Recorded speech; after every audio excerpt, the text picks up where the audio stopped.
कभी कभी हमारे साथ ऐसा होता है कि समझ में नहीं आता कि क्या करें क्या ना करें, कौन सा काम पहले निपटाएं और कौन सा बाद में।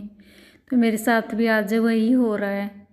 तो मैं काम करने में कंफ्यूज हो रही हूँ, एकदम से कुछ कर नहीं पा रही। क्योंकि सुबह में हस्बैंड बोले कि तो चलो कल गांव घूम के आते, गांव मिला के लेके आऊँ आपको सबसे, मम्मी से थे आपकी, पापा से, सबसे मिल के आ जाओ। मैं भी जा रहा हूँ, थोड़ा काम है।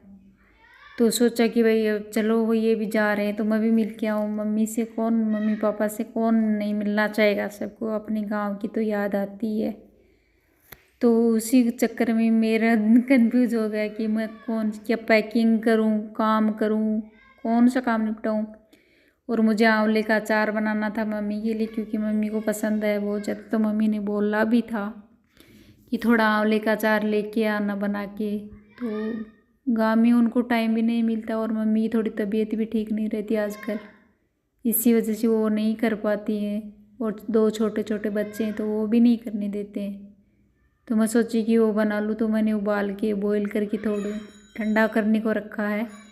तो अचार तो मैंने, सॉरी ठंडा करने, वैसे तो थोड़ा मैंने कल भी बनाया था, क्योंकि बेटे को भी पसंद है आंवला। उसके भी ये हेयर के लिए बहुत फ़ायदेमंद है।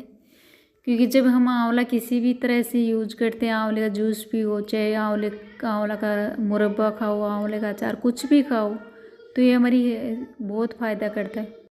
तो इनमें से मैं एक मम्मी के लिए लेके जाऊंगी और एक बेटे को दे दूंगी। पर इसके अंदर है ना, मैंने बस अचार तो बना लिया, थोड़ा ऑयल डाला था, अभी थोड़ा ऑयल गरम करके और ठंडा करके उसमें फिर और डालूंगी। और अभी मैं वॉकिंग से आई तो आते ही मैं सब्जी कट तो करके गई थी, पहले जाने से पहले तो आते ही मैं लग गई किचन में। और मेरी यही खासियत है कि मैं रुकती नहीं हूँ, जो काम करना होता है ना तो लगातार करती हूँ। क्योंकि हम बैठ जाते हैं ना तो बाद में आलस बहुत ज़्यादा आता है। मुझे तो आता है भाई, आपको आता है कि नहीं आता पता नहीं। और गाइज मेरे ब्लॉग पसंद आए तो लाइक कमेंट, चैनल को सब्सक्राइब कर लेना। और मैं थोड़ी वॉकिंग करने गई थी ना, तब थोड़ी शॉपिंग भी करके लेके आई थी। क्योंकि गांव जाना है तो शॉपिंग ना करे ऐसा तो हो ही नहीं सकता। ज़्यादा तो कुछ नहीं लेके आई, थोड़ा बहुत लेके आई। और वैसे भी कल जाएंगे तो रास्ते में तो कुछ न कुछ शॉपिंग करनी होगी ही हमें। तो रास्ते में जो मिलेगा वो हम ले लेंगे। और थोड़ा बहुत मेरे मन में था तो मैं ले आई। वैसे गई तो थी मैं तिल के लड्डू लेने के लिए, क्योंकि अब की बार संक्रांत हमने मनाया नहीं है, तो इसी वजह से घर में तिल के लड्डू तो हमारे बने नहीं। तो सोचा कि थोड़े बहुत मैं ले आऊँ दुकान से बच्चों के लिए। पर वो तिल के लड्डू तो ख़त्म हो चुके थे, मिले भी नहीं। एक दिन पहले लेके आई थी मैं दुकान से, तो वो बहुत टेस्टी लगे मुझे। तो मैं सोचा कि थोड़ा और लेके आऊँगी, गाँव भी लेके जाऊँगी, पर मिला ही नहीं तो क्या करूँ। तो फिर और ही कुछ थोड़ा बहुत जो मिला वो ले आई मैं। तो चलिए आपको दिखाती हूँ मैं क्या क्या लेके आई हूँ। बहुत ज़्यादा तो नहीं लेके आई हूँ, पर थोड़ा लेके आई हूँ जितना मैं आपको दिखाई देती हूँ।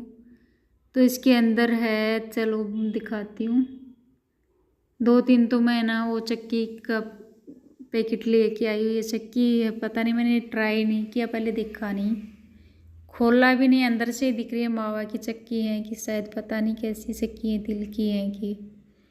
वो भैया तो मावा की चक्की बता रहे थे, पर टेस्ट नहीं किया मैंने। और थोड़े बादाम लेके आई हूँ। और ये मुझे 3 ही पैकेट थे, तो ये मैं 3 पैकेट तीनों के तीनों ले आई। और होते तो एक दो और भी रख लेती, पर और थे ही नहीं, बस यही बचा हुआ था उसके पास। और ये छोटे बच्चे हैं, बाबू लोग, उनके लिए वो खा लेंगे बच्चे।